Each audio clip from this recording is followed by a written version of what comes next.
We're now going to discuss the next topic, still part of your problems with your placenta cord. We have your filamentous insertion of the cord. You heard it already, right? This is one of the possible causes of your vasa previa. So you talk about your filamentous insertion of cord, this is how it looks like. Okay? This cord here should be embedded within the placenta. Ito, dapat hindi siya naiilaw ganyan. Okay? This one, imbis na nasa loob ng placenta, what happens is that it is now on top of the placenta, just covered by a membrane. Kaya kung makita nyo, parang yung sumot lawlaw. Ano ba yung lawlaw sa Tagalog? Nakalay-lay parang gano'n. There is a space between the amniotic membrane and the placenta. There's supposed to be not. Dapat walang space na ganyan. Dapat intact. Hindi masyado, okay? So, filamentous insertion of the placenta is a rare but significant obstetric condition in which the umbilical cord inserts in the fetal membrane, the chorion or amnion, rather than direct into the placenta. Tulad ng sabi kanina, the chorion or the umbilical cord, should I say, should be inserted within the placenta, not within the fetal membrane. If that happens, the condition is termed as filamentous insertion of the placenta, or I mean of the cord.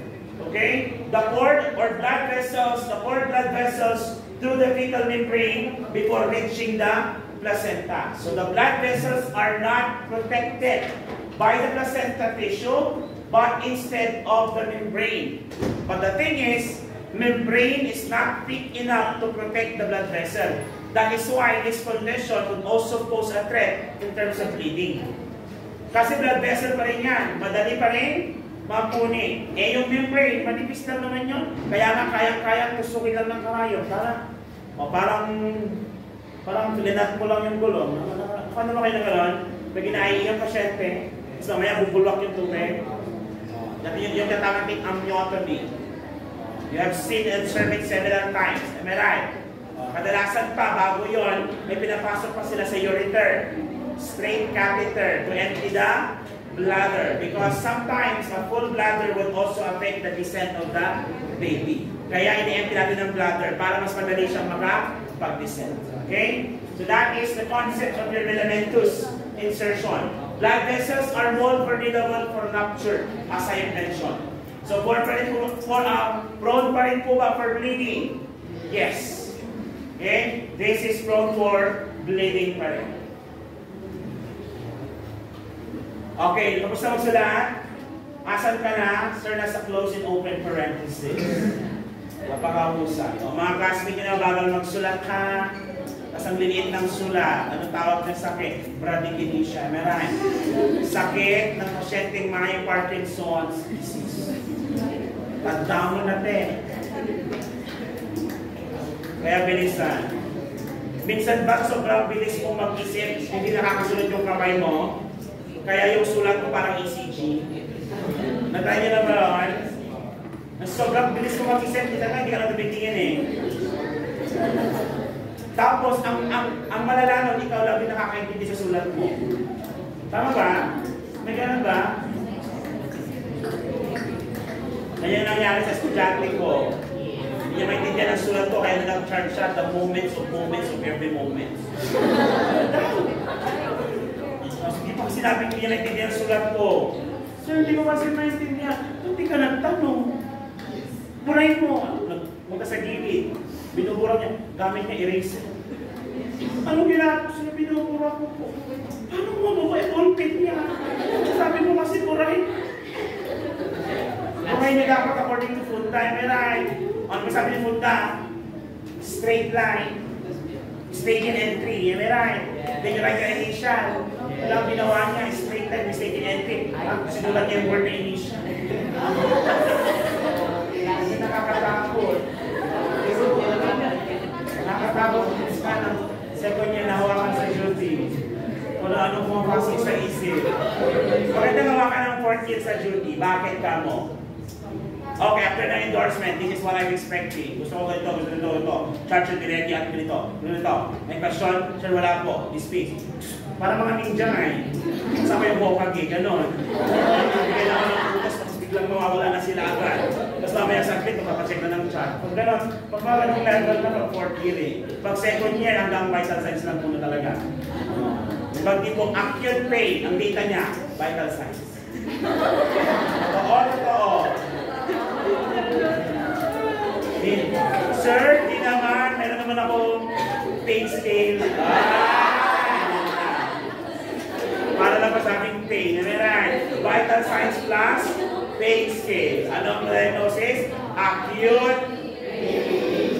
Acute pain ngayon, bukas ay pain ulit. O sige, okay na tayo dito. Tapos ka din. O next, medical features and diagnosis. Diagnostic test natin still ultrasound. Specifically, the use of your color Doppler imaging. Color Doppler imaging. Talaga makikita mo doon sa picture, yung kulay blue indicating yung ating blood vessel that contains unoxygenated. Then yung red containing oxygenated. Okay? Then findings during this diagnostic test, umbilical vessels run within the fetal membrane away from the placental attachment. Okay? Away from placental attachment. That is your diagnostic test. Again, sabi ko nga sa inyo, kung nag-exam kayo at wala kang idea, and the question is asking for a confirmatory test, ang sagot mo ultrasound. Kasi halos lahat sa book, ultrasound naman ang lagi ko nakikita ang diagnostic test. Okay, pero kung alam mo naman na ang pinaka-diagnostic test niya is ganitong test, huwag mo na ipilit sa ultrasound. Hindi, sabi ni Mr. Pasco, ultrasound daw lagi. Hindi ganon. Ang sinasabi ko, kung wala kang idea, ang isagot mo, ultrasound. Kasi most of the time, siya. But not all the time. Maraming ganyan eh, ipaklong kumisip talaga. Yung batibog, pag hindi mo alam ang antibiotic, ang ibigay mo is penicillin. Say it again, penicillin. Tapos naturo ko naman, kapag leptospirosis na nagamitin, doxycycline. Nung nag-exam na, sabi ni Mr. Pasco, penicillin lagi. Pero yung case na natin, leptospirosis. Sinabi ko naman ng doxycycline. Bakit penicillin? Sabi mo kasi, sir, basta. Ibig sabihin, lahat hindi mo alam. Nakatakot yun. Okay? Then, complications natin, vessel rupture. Delikado, yes or no? Yes. So, pag vessel rupture yan, is there bleeding? Yes. Bleeding may lead to shock to coma to death. Okay? Next, preterm birth ulit. So, expected na mayroon na siyang problems with the placenta, problems with the cord. So, expect na ang bata ipapanganak premature. Ano dapat in-anticipate natin? Na ipapanganak siyang maaga, therefore, we have to make the development of fetus faster. Specifically, yung kanyang lungs, to prevent the most common complication among premature infant, which is your ARDS. What is ARDS? Acute Respiratory Distress Syndrome, because of immature lungs. For the lungs to become mature, we need to faster yung kanyang development while the fetus is still inside the womb. Anong gamot ang ibibigay natin kay nanay?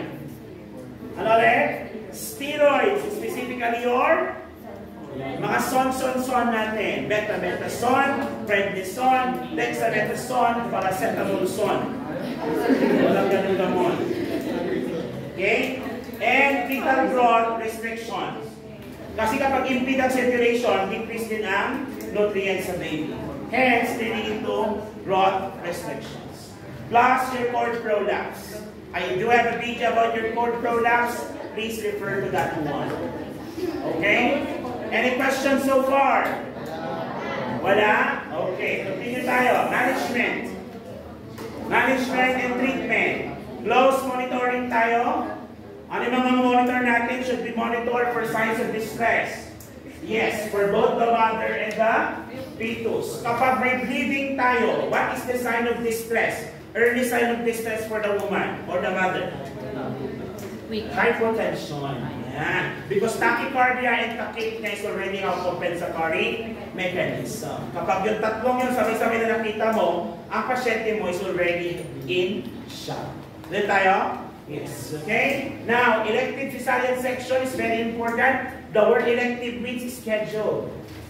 Hindi siya emergency. Kaya nga, pag nakita sa ultrasound na may problema na sa inyong matres, may problema na sa inyong placenta, may problema sa inyong cord, schedule nyo na for cesarean section. Huwag mo nang ipilit mag-vaginal birth. Sir, pwede ilabas sa puwet ikaw. Try mo. Kung pwede.